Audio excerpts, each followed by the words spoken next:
Midi 15 sur e-radio. Mesdames, Messieurs, bonjour. Voici le journal. Au sommaire de cette édition, élection présidentielle de février 2019, Khalifa Sall et Karim Wade éliminés. Le Conseil constitutionnel valide 5 candidatures. Khalifa Sall et Karim Wade ne seront pas de la course à Grand-Yoff, fief de l'ex-maire de Dakar. L'on est nullement surpris par cette décision du Conseil constitutionnel. Un recours sera déposé chez les souteneurs de Karim Wade. L'on est tout simplement déçu des réactions des proches de deux camps recalés qui promettent la riposte, des deux candidats recalés qui promettent la riposte, tout comme celle du camp du pouvoir qui invite au fair play dans ce midi. Réception du train express régional cet après-midi. Le président Macky Sall fait le voyage inaugural.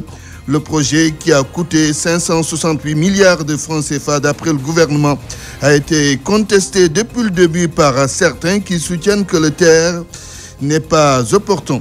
Sit-in des producteurs d'arachide à Kaolack, ils dénoncent le faible prix que les opérateurs privés proposent aux paysans pour acquérir leurs graines revendues à un coût plus élevé. Dans la page internationale, nous nous rendrons au Gabon où les ministres qui viennent d'être nommés attendent de savoir le lieu où ils vont prêter serment. Libreville ou bien Rabat où se trouve le président Ali Bongo. Et puis en sport, nous allons revenir sur la victoire de Balla Gaye 2 devant Modulo. Comment Guédiawaye et Ziguinchor ont vécu cette victoire, comment les Sénégalais ont apprécié ce combat et quelles sont les perspectives qui s'offrent au Lion de Guédiawaye. Ce sera dans la page des sports avec Seydina Abagay. Bienvenue à toutes et à tous.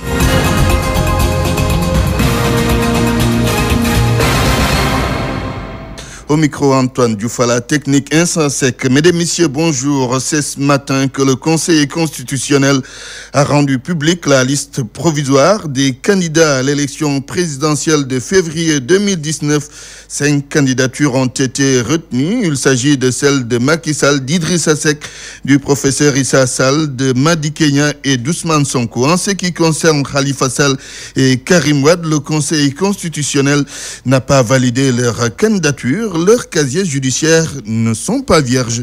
Pape Ibrahim Ndiaye.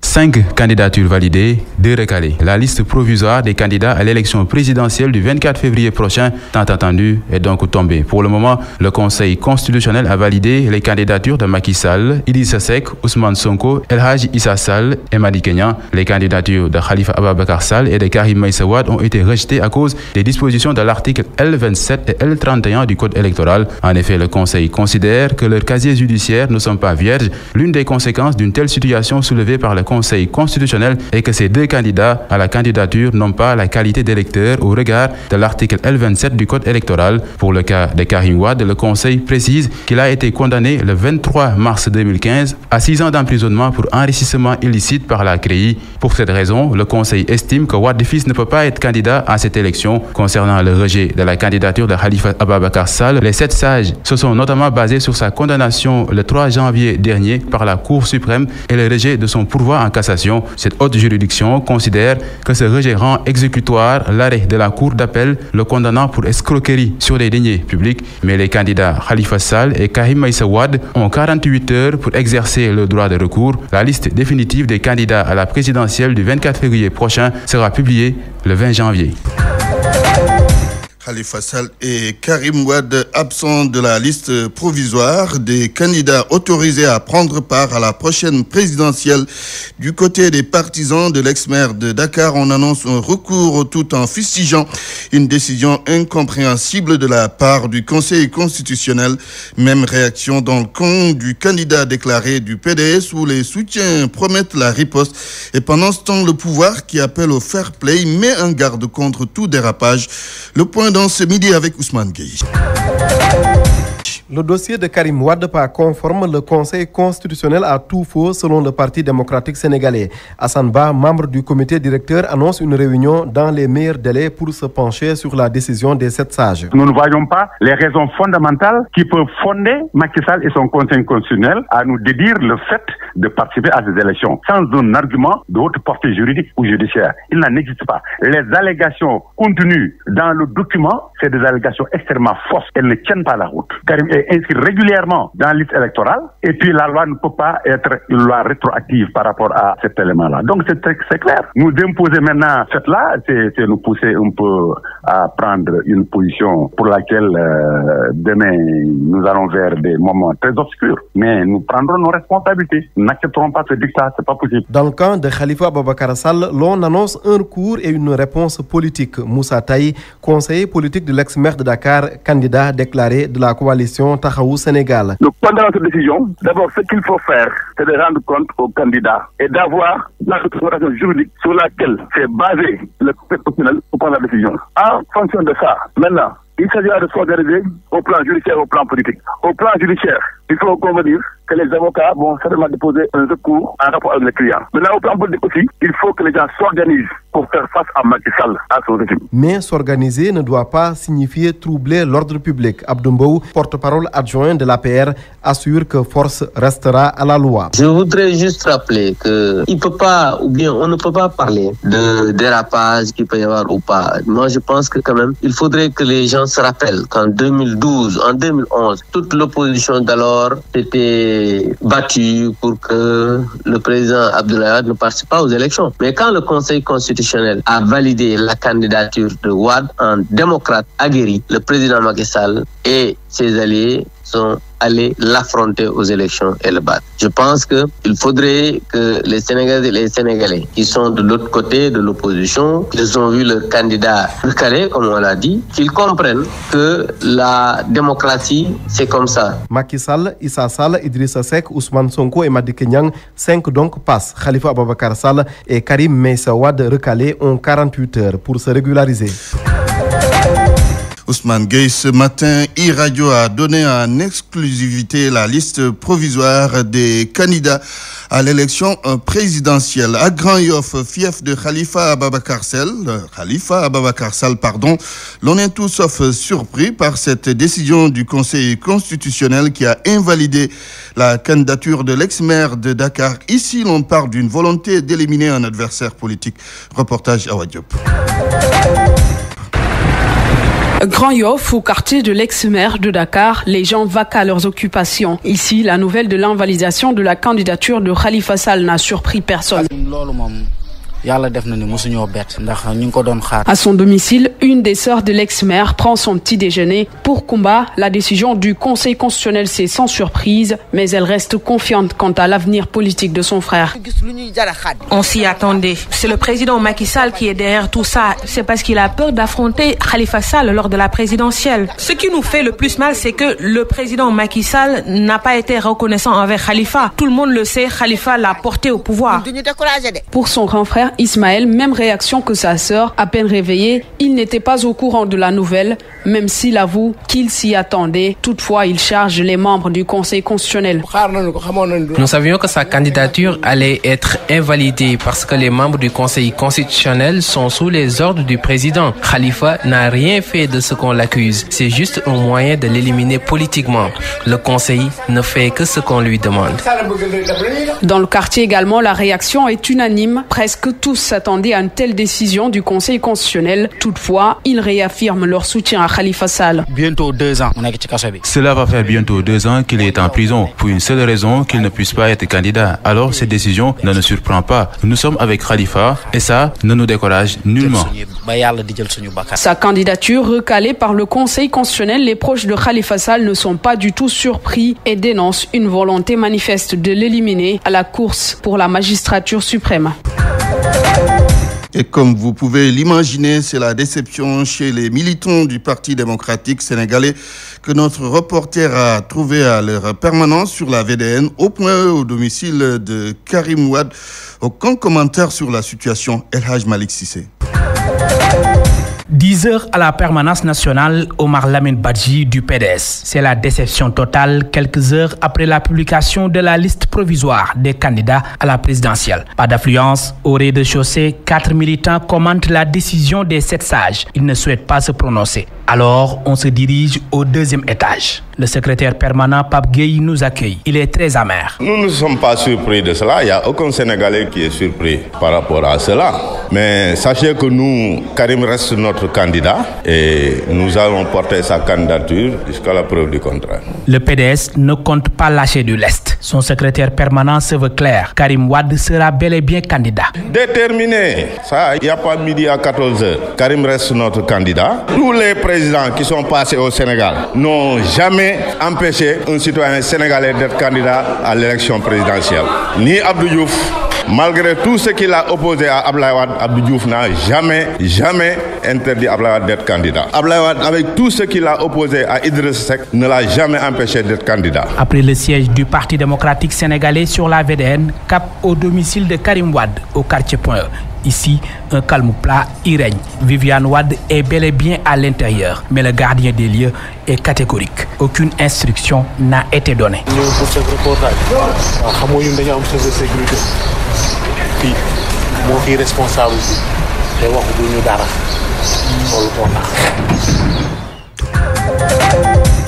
Midi 11 minutes, vous suivez le journal sur e-radio. Vous écoutez e-radio sur la 90.3 FM Dakar. Le président de la République effectue cet après-midi le voyage inaugural du train express régional qui partira de Diamniadio à la gare de Dakar. Le TER qui sera réceptionné aujourd'hui sera opérationnel dans 6 mois.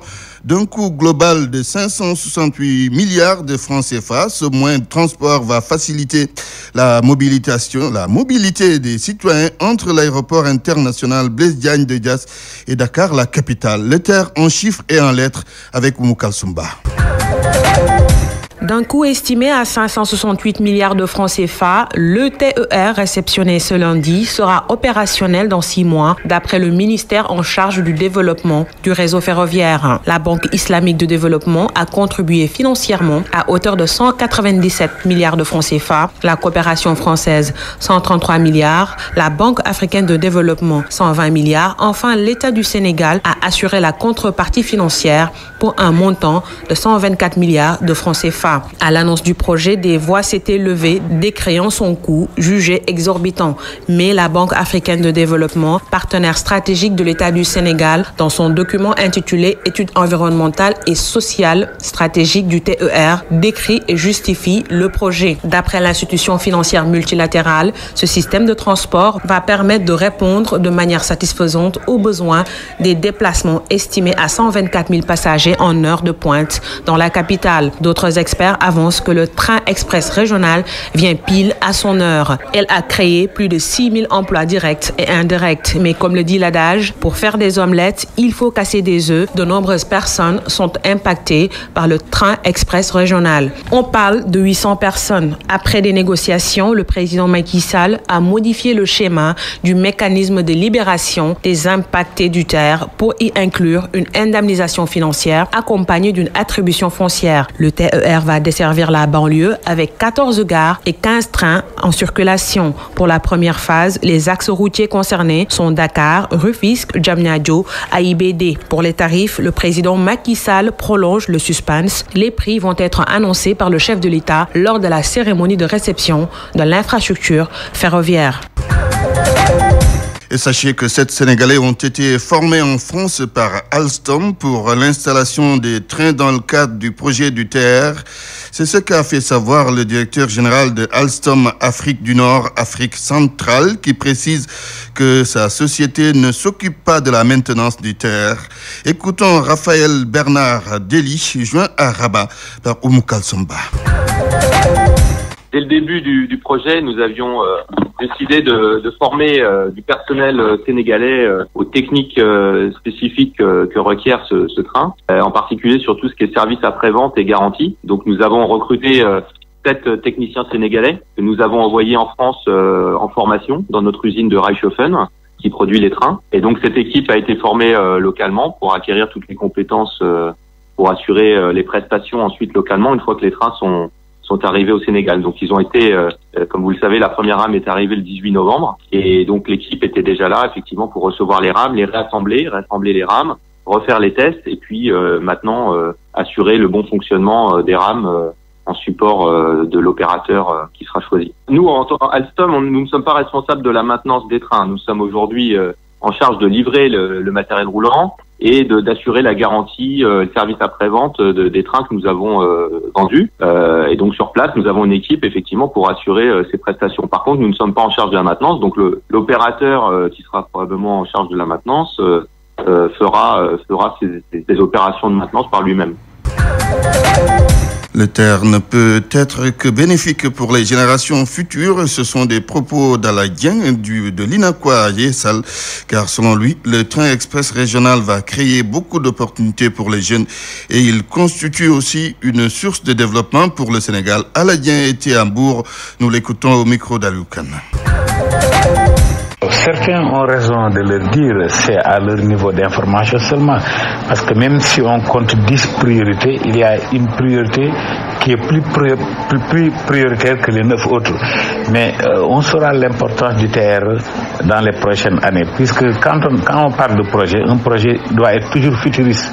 C'est-à-dire, au moment où on parle du projet, où on exécute le projet, on ne peut pas avoir son importance. L'importance du projet sera dévoilée dans les prochaines années, 5 ou 10 ans.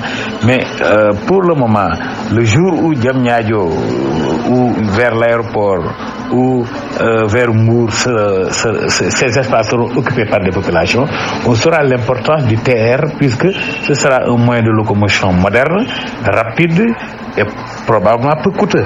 Donc, les gens peuvent dire que c'est pas une opportunité, mais en tout cas, moi, qui suis allé dans beaucoup de capitales européennes pour voir mes partenaires parmi les voyages d'affaires, dans les voyages d'affaires, je sais qu'un pays se développe en fonction des infrastructures. Mais certains gens peuvent ne pas y voir un intérêt immédiat, ou bien en disant qu'il fallait investir dans le train classique. Là, je peux dire qu'ils peuvent avoir raison, mais je pense que le projet du TER n'enterre pas ce que le régime veut investir dans la réhabilitation du chemin de fer. Je pense que ça peut aller de pair, mais de toutes les mêmes manières, en tout cas, le TER, moi je souhaite que ça continue jusqu'à atteindre d'autres capitales et à ce moment-là, on verra son utilité. C'était donc notre focus sur le TER. Les producteurs d'arachide de Kaolack ont tenu un sit-in ce matin devant le siège de la Sonacos Lindiane. D'après eux, les opérateurs privés s'enrichissent sur le dos des pauvres paysans en achetant leurs graines à 150 francs le kilogramme. Pour le président de la Fédération des producteurs du bassin arachidier, cela doit cesser. Écoutons Ibrahim Abadian au téléphone d'Assantop. Concernant les huiliers, ils ont respecté leurs engagements. Après le désarmement, avant 4 jours, vous rentrez dans vos fonds concernant les opérateurs. Mais les opérateurs ne veulent pas aller dans les points de collecte. Ils préfèrent aller dans les Lumo, acheter le kilogramme à bas prix et ensuite réintégrer le marché officiel pour vendre. Cela veut dire que ce sont les opérateurs qui prennent la subvention de l'État. C'est ça notre sitting d'aujourd'hui. Ça suffit pour tenir un meeting. Parce que quand vous allez dans le monde rural, beaucoup de producteurs détiennent leurs graines jusqu'à présent. Ils n'arrivent pas à les vendre. Dans un autre point, nous allons interpeller la Sonacos à vérifier ces camions stationnés au niveau de la Sonacos, leur provenance. Deuxièmement, nous allons interpeller aussi l'État pour qu'il puisse aider la Sonacos, parce que quand la Sonacos structure de l'huile avec son tourteau, quand il fait quelque chose comme 35 milliards invendus, je crois dire que c'est un problème. L'actualité internationale sur e-Radio. Bokar Alphakan, bonjour. Bonjour Antoine Diouf. Le Gabon a un nouveau Premier ministre alors que le président Bongo est toujours absent du pays. Tout à fait. Il s'agit de Julien Nkogé Bekale, précédemment ministre du Travail. À peine nommé, il s'est immédiatement rendu au Maroc, d'où il a formé un gouvernement de 38 membres contre 41 précédemment. Il n'y a pas de chamboulement majeur dans les ministères, mais le ministère des Affaires étrangères est désormais piloté par Abdourazak Guy Kambogo, actuel ambassadeur du Gabon au Maroc. Le Premier ministre sortant, quant à lui, Emmanuel Issozé Ngondé, est nommé médiateur de la République. Les ministres devront prêter serment devant le président de la République, comme le prévoit l'article 15 de la Constitution. On ignore si la prestation se fera à Libreville ou à l'ambassade du Gabon à Rabat. Des informations non confirmées officiellement font état d'un retour imminent de Ali Bongo à Libreville, où il pourrait être accueilli par ses partisans. Une éventualité reste possible, celle d'une prestation de serment par liaison vidéo entre l'ambassade du Gabon au Maroc et Libreville. Quel que soit le procédé, on ne tardera pas à le savoir assez rapidement, car les ministres ne peuvent pas entrer en fonction sans avoir prêté serment devant le chef de l'État. En République démocratique du Congo, la SADC favorable à un recomptage des voix. Alors, la communauté de développement d'Afrique australe, qu'on appelle la SADC, met la pression sur la Cour constitutionnelle de la République démocratique du Congo, qui doit donner les résultats définitifs cette semaine. Le président zambien, Edgar Lungu, président en exercice de la SADC, a annoncé hier que l'organisation avait pris note des sérieux doutes portant sur les résultats provisoires et estime qu'un recomptage permettrait de rassurer à la fois les vainqueurs et les perdants. En demandant un recomptage, la SADC a aussi appelé les dirigeants congolais à trouver un accord politique négocié pour former un gouvernement d'union nationale. La SADC va donc plus loin que le reste de la communauté internationale. Alors que l'Union européenne demande la publication des procès-verbaux de chaque centre local de compilation des résultats, les États-Unis, l'Union africaine et l'ONU demandent des clarifications sur les résultats et exhortent toutes les parties au calme. La prudence internationale à l'égard des résultats fournis par la CENI tient aux objections de la toute-puissante Église catholique congolaise, dont la conférence épiscopale a émis des réserves sur les résultats de la CENI. La semaine dernière, on a parlé de cohabitation. Qu'en est-il exactement? Alors, si la Cour constitutionnelle valide les résultats de la CENI, surtout les législatives, il y aura cohabitation. Félix Tshisekedi sera président de la République, mais son Premier ministre et son gouvernement seront issus de l'actuelle mouvance présidentielle dirigée par Joseph Kabila. À la lumière des résultats des législatives, le Front commun pour le Congo de Joseph Kabila a obtenu 350 sièges sur les 500 que compte la Chambre. C'est une majorité plus que confortable. La RDC est un régime semi-présidentiel où le Premier ministre doit sortir des rangs du groupe majoritaire à l'Assemblée. L'UDPS de Tshisekedi, qui ne disposera que d'une cinquantaine d'élus, sera contraint à une cohabitation avec les hommes de Kabila. Martin Fayoulou, dont la coalition n'obtiendrait que 80 députés, a déjà indiqué que si Tshisekedi devient président dans ces conditions, c'est sur un strapontin qu'il va s'asseoir. Il sera le faire-valoir de Kabila qui continuera à tirer les ficelles. Que va-t-il advenir de Kabila? C'est la question qu'on se pose. Alors, c'est une bonne question. En réalité, Kabila reste le maître du jeu en RDC. Les gens se sont beaucoup focalisés sur la présidentielle, alors que dans un régime semi-présidentiel, celui qui tient le Parlement tient le pouvoir. Or, Kabila tient aujourd'hui ce Parlement et va pouvoir suivre de près les affaires. Politiquement, Kabila savait sans doute que Chadari ne gagnerait pas face à cette forte opposition et un peuple assoiffé de changement. En mettant donc Chadari en avant, un homme avec peu de charisme et de sens politique, il s'est ouvert une deuxième voie pour maintenir la stabilité du pays tout en restant au pouvoir. Car une victoire de la coalition présidentielle aurait mis le feu aux poudres. En plus, selon la constitution congolaise, Kabila devient sénateur à vie. Il envisage de revenir pour le prochain cycle électoral prévu en 2023. D'ici là, il aura un regard déterminant sur les postes stratégiques comme la défense, les finances ou encore la Banque centrale.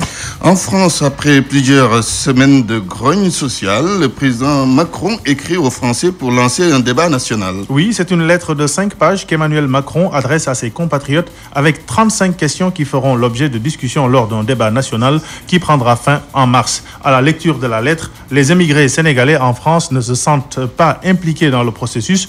Pour eux, c'est un manque de volonté d'intégration. Plus de détails avec Ibrahima Kamara, notre correspondant à Paris.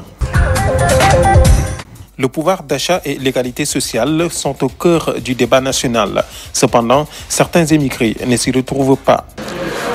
Aujourd'hui, je vais dire simplement que pour ce qui est du débat national, je ne pourrais pas parler de me retrouver dedans, mais plutôt je le suis de près à chaque fois que l'occasion m'est offerte. La troisième génération des Franco-Sénégalais, quant à eux, suivent de très près les discussions. Oui, je me sens impliquée. Tu te sens impliqué dans le... Impliqué, intéressé, parce que ça touche tout le monde, vraiment tous les Français, sans exception. On a pas mal d'interrogations, peut-être qu'on aura plus de clarifications à travers ce débat. Il y a peut-être des choses qu'on ne comprend pas et qu'on va mieux comprendre. Les échanges ne semblent pas intéresser certains immigrés sénégalais qui les prennent pour une affaire franco-française, tandis que d'autres considèrent que c'est un défaut d'intégration. Et je n'ai pas senti cette implication, en tout cas, des immigrés qui vivent ici. Et j'aurais tendance même à dire que c'est un débat qui concerne uniquement les Français. Moi, je pense que c'est pas un problème d'origine, c'est un problème d'intégration. On est tous concernés, car qu'on soit immigré ou pas, on a les mêmes droits et on a les mêmes difficultés sociales. Les esprits des Français seront affûtés jusqu'au 15 mars 2019 pour apporter des réponses adéquates aux nombreuses questions sociales qui secouent la France depuis plusieurs semaines. Paris, Ibrahima Kamara, iRadio.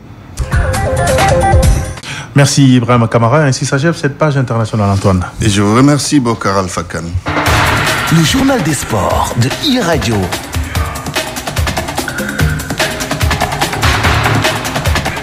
Bonjour Seydina Abagay. Bonjour Antoine. Nous l'avons dit dans les titres, Balla Gaye 2 a confirmé sa domination sur Modou Lo et sa victoire a été bien célébrée au sud du pays. Effectivement Antoine, à Ziguinchor, la nuit a été longue avec une grosse ambiance jusqu'au petit matin. Les fans du Lion de Guédiawaye ont envahi les artères de la capitale sud pour fêter la victoire du fils de Double Less. Dans sa contrée d'origine, la joie était immense. Mohamed Kandji. Sur le boulevard des 54 mètres, les Ziguinchorois ont laissé éclater leur joie après une deuxième victoire de Balla Gaye 2 sur Modou Lo. Pour ses supporters, le fils de Double Less a une fois de plus démontré qu'il reste un grand lutteur et qu'il est plus fort que le Roc des Parcelles Assainies. Je suis le supporter numéro 1 de Balla Gaye 2 à Ziguinchor. Je suis trop content. Balla a fait ce qu'il avait dit, il l'a corrigé et l'a terrassé. On est plus fort que lui. On est très content. Nous sommes de Guédiawaye. Balla est notre lutteur. On prie pour lui. Balla est plus fort que Modou Lo. S'il veut un troisième combat, qu'il vienne, on va le terrasser encore. 2-0 pour l'instant. Ces supporters de Balla Gaye 2 ont célébré jusque tard dans la nuit cette victoire de leur lutteur. Un lutteur qui vient encore confirmer qu'il a sa place dans l'arène nationale. Après ces scènes de joie, passons au verdict des Sénégalais. Que pensent-ils du spectacle d'hier ? Les amateurs se disent plutôt satisfaits, Antoine, de la prestation des deux lutteurs. Il faut dire que les derniers combats de ténor ont été décevants et se sont pour la plupart terminés sans chute. Ils se sont terminés avec des verdicts octroyés par l'arbitre, donc pour des avertissements, entre autres. Pour une fois qu'un combat majeur offre un spectacle d'autres fractures, les amateurs s'en réjouissent. Écoutons-les dans ce micro-trottoir réalisé par Aïssata Ndiaye. Ils ont vraiment bien lutté. C'est ce à quoi on s'attendait et on l'a vu franchement. J'ai vraiment adoré la bagarre. Ils se sont bien battus. C'était un vrai combat de lutte. Balla montre qu'il est un vrai fils de lutteur. C'est vrai qu'ils ont livré une très belle prestation de la part des deux côtés, que ce soit du côté de Balla Gaye ou bien de Modou Lo. En tout cas, ils ont vraiment été à la hauteur. Après, ça a été âprement discuté, mais bon, que voilà. En tout cas, hier, ils ont carrément montré ce qu'ils pouvaient faire, quoi, franchement. Ils ont fait un très bon boulot, surtout par contre Balla, il a été le meilleur. Il a été le meilleur. Ce qu'il avait dit, il a juste tenu promesse. C'était du vrai. On a vu un grand lion avec toutes ses griffes. Machallah. C'est magnifique. Mais vraiment, hier, les deux leaders ont répondu. Franchement, toute la population sénégalaise a eu une satisfaction d'une part. Je pense qu'ils ont été forts tous les deux. Balla Gaye a été le meilleur, il a donc pris le dessus sur Modou Lo. On est tous satisfaits, bien lutté. Voilà, je pense que tous les amateurs aussi sont contents. Je suis vraiment content du combat d'hier. Ils se sont donnés, ils ont bien lutté. Je reste quand même sur ma faim concernant Modou Lo. Mais Balla a assuré et a montré qu'il sera toujours présent. C'était un vrai combat de lutte. À Guédiawaye, les supporters de Balla Gaye 2 visent Eumeu Sène et la couronne de roi des arènes. Effectivement, pour les supporters du Lion de Guédiawaye, il doit aller à la conquête du titre suprême. Une conquête qui passera nécessairement par un combat revanche contre Eumeu Sène. Les supporters de Balla affirment qu'au cas échéant, leur champion devra tendre la main aux jeunes pousses de l'arène. Écoutons ce reportage de Boudan Ndiaye pour en savoir plus. Après une éclatante victoire de Balla Gaye 2 sur Modou Lo, Guédiawaye s'est réveillé dans la sérénité. Pour les supporters du Lion de Guédiawaye, maintenant il faut lorgner le fauteuil du roi des arènes. Même si certains sont pessimistes parce que Eumeu Sène ne veut pas lutter avec Balla Gaye 2. Nous voulons que vraiment Balla Gaye 2 lutte contre Eumeu Sène parce que nous voulons que ça soit clair. Il faut battre Eumeu Sène pour être roi des arènes, même si on sait que Eumeu Sène refuse catégoriquement de nous rencontrer. Pour ce jeune homme que nous avons rencontré, l'autre alternative pour Balla Gaye 2 est de se frotter à la nouvelle génération comme Boy Niang 2. Bon, puisque Eumeu Sène a peur de Balla Gaye 2, Balla peut donner la chance à la nouvelle génération comme Boy Niang 2. Après son deuxième face-à-face contre Modou Lo, Balla Gaye 2 est à la tête du roi des arènes pour la seconde fois. Pour cela, il lui faut impérativement passer par Eumeu Sène selon ses supporters, même si ce dernier refuse catégoriquement de le croiser pour une troisième fois. Boudal Ndiaye, banlieue dakaroise, iRadio. Malgré sa victoire et son retour en forme, Balla Gaye 2 risque d'avoir un problème d'adversaire. Antoine, c'est en substance ce qui ressort de l'analyse d'Abou Ndour. Le consultant en lutte estime que le combat annoncé entre Modou Lo et Eumeu Sène risque de porter préjudice aux Lions de Guédiawaye. Écoutons l'analyse d'Abou Ndour. Avant le combat, tout le monde pensait que le vainqueur du choc Modou Lo Balla Gaye 2 allait affronter l'actuel roi des arènes. Mais des informations faisant état de la finalisation du combat Modou Lo Eumeu Sène circulent. Et si elle venait à être confirmée, cela aurait des conséquences sur l'échiquier de la cour des grands. Eumeu Sène avait affirmé qu'il n'allait plus croiser Balla Gaye 2. Et s'il reste sur cette position, Balla risque d'avoir un problème d'adversaire. Réaction de côté de Parcelles Assainies. Malheureusement, notre reporter qui s'y est rendu, à savoir Sekou Seydi, n'a pas pu avoir la réaction des supporters de Modou Lo. Trop mécontent, il a dû même quitter très rapidement les lieux pour éviter de se faire bastonner, Antoine. En sport, toujours, les sports en plus bref, pardon. En sport, en Supercoupe du Sénégal, la Douane s'est imposée devant le Saint-Louis Basket Club 61-59. C'était ce week-end à Saint-Louis chez les hommes. Chez les dames, le Dakar Université Club a aussi battu le Saint-Louis Basket Club. Le Saint-Louis Basket Club qui a donc reçu la Supercoupe, mais ces deux équipes ont perdu, Antoine.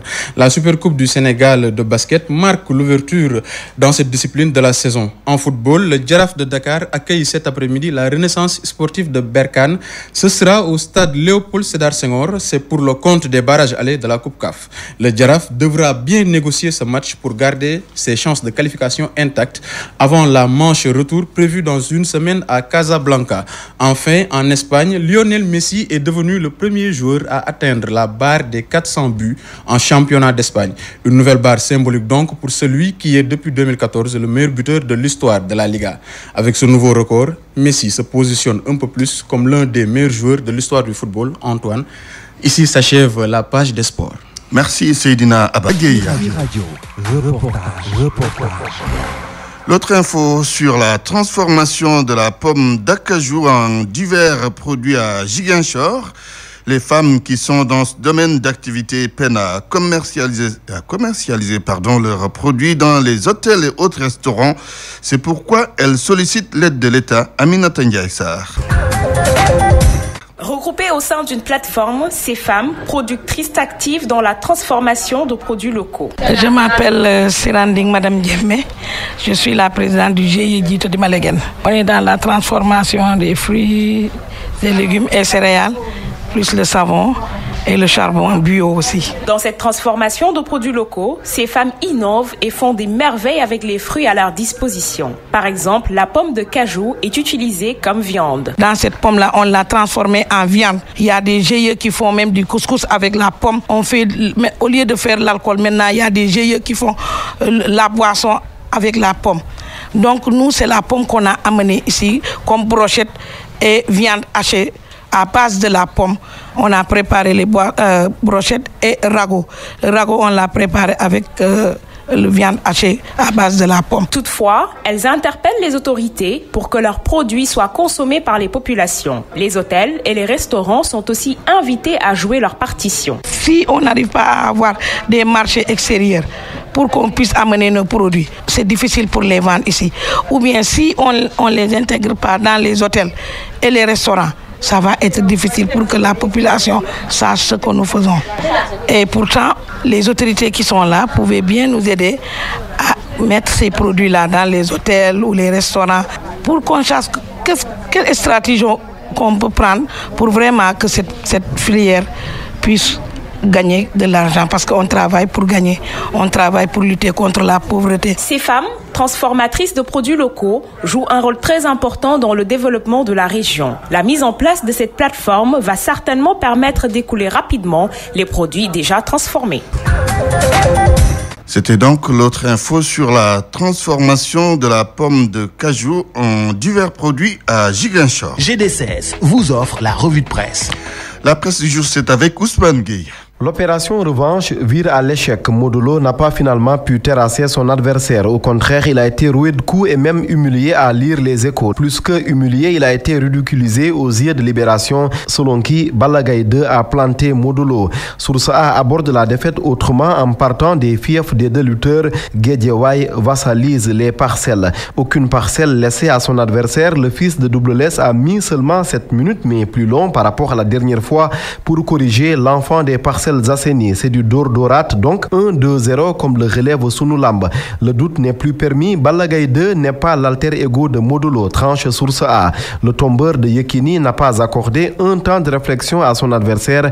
Il a marché sur Modulo, la rouée de coups avant de le terrasser de la plus belle des manières, rapportent les confrères. Le lion de Guédiawaye a confirmé sa suprématie sur le roc des parcelles Zasseni dans un duel organisé par Gaston Beng au stade Léopold Sédar Senghor. Mais est-ce vraiment Gaston Beng qui a organisé le choc? Pas vraiment si on parcourt la page 8 de Les Échos. D'après le journal, Gaston Beng n'est qu'un prête-nom. C'est plutôt Aziz Ndiaye, agent de Balla Gaye 2, qui est le véritable organisateur. Aziz Ndiaye confirme ce que tout le monde savait déjà, souligne le journal. J'ai injecté 200 millions de francs CFA que j'ai payé à Modulo et Balla Gaye 2 dans l'unique but que mon poulain soit au-devant de la scène, explique donc le vrai promoteur. Le combat du siècle, comme l'écrivent certains confrères, pas encore oublié qu'on évoque déjà un autre choc. Modulo Eumeu Sène. Selon le chroniqueur de lutte Bekay Mbaye, l'affiche a déjà été ficelée, ce que confirment les Échos, qui révèlent que Modulo a paraphé un contrat avec le groupe Excaf dirigé par Sidi Diagne pour un combat royal en fin de saison avant même son face-à-face avec Balla Gaye 2, vers un choc de taille pour la présidentielle aussi. En attendant la liste provisoire du Conseil constitutionnel, l'on tempère sur le cas Khalifa Aboubacar Sall une sortie de Ismaïla Madior Fall dans Libération. Le garde des Sceaux, ministre de la Justice, estime que le dernier mot revient au juge. Inutile donc de s'emballer sur le caractère suspensif ou pas du rabat d'arrêt qui pourrait sauver la candidature de l'ex-maire de Dakar. Dans un état de droit, ce ne sont ni les politiques ni les avocats, encore moins les journalistes, qui doivent dire le droit, souligne le professeur. Quant à Serigne Baïsi Mansour, toujours dans l'IB, il appelle les citoyens à rentrer chez eux après avoir voté le jour du scrutin. Un appel au calme formulé lors de la cérémonie de clôture de la 55e Ziara annuelle dédiée à Thierno Muntaga Dahatal. De son côté, Ali Ngouille Ndiaye demande aux acteurs politiques de se conformer à la décision attendue du Conseil constitutionnel pour l'intérêt du pays, pendant que son patron, le Premier ministre, considère qu'il n'y a pas de quoi créer une tension politique dans le pays. Le retour de Viviane Wade devrait-il inquiéter? En tout cas, la maman du candidat des libéraux pour le 24 février est de retour à Dakar depuis hier. Elle s'est installée chez son fils, rapporte les Échos, après un accueil triomphal à l'aéroport de Dias. Elle devance son mari, écrit Libé Abdoulaye Wade, dont le retour est annoncé cette semaine. Et pour Karim Wade, aucune nouvelle pour le moment. L'AS se contente de constater simplement que Viviane Wade débarque sans Wade et Karim au Sénégal. À la une de Libération, c'est hackers qui s'en prennent aux banques d'ici et dans la sous-région. 190 millions pompés à UBA Cotonou, 58 à Ecobank Niamey, 175 à Orabank Cotonou, des transferts frauduleux de 822 millions de francs CFA bloqués par la CBAO au Sénégal. Titre de Libération, la BCAO a réussi à déjouer une cyberattaque. GD16 vous a offert la revue de presse. C'est la fin de cette édition. Je vous rappelle les titres. Élection présidentielle de février 2019, Khalifa Sall et Karim Wade éliminés. Le Conseil constitutionnel valide 5 candidatures. iRadio vous a donné tout cela en exclusivité le matin à Grand-Yoff, fief de l'ex-maire de Dakar. L'on n'est nullement surpris par cette décision du Conseil constitutionnel. Un recours sera déposé Chez les souteneurs de Karim Wade, l'on est tout simplement dessus. Des réactions donc des proches des deux candidats recalés qui promettent la riposte, tout comme celle du camp du pouvoir qui invite au fair play. Réception du train express régional cet après-midi. Le président Macky Sall fait le voyage inaugural. Le projet qui a coûté 568 milliards de francs CFA d'après le gouvernement a été contesté depuis le début par certains qui soutiennent que le terre n'est pas opportun. Sitting des producteurs d'arachide à Kaolack, il dénonce le faible prix que les opérateurs privés proposent aux paysans pour acquérir leurs graines revendues à un coût plus élevé. Et puis dans la page internationale, nous nous sommes rendus au Gabon où les ministres qui viennent d'être nommés attendent de savoir le lieu où ils vont prêter serment. Libreville ou bien Rabat où se trouve le président Ali Bongo. Journal présenté par Antoine Diouf à la technique Insa Sec, réalisation Mohamed Kandji. 13h, vous avez rendez-vous avec Khalifa Diakhaté. Je vous propose un autre menu maintenant sur iRadio, Salimto, 2-19 et Dialgat Hibar. Excellent après-midi à toutes et à tous.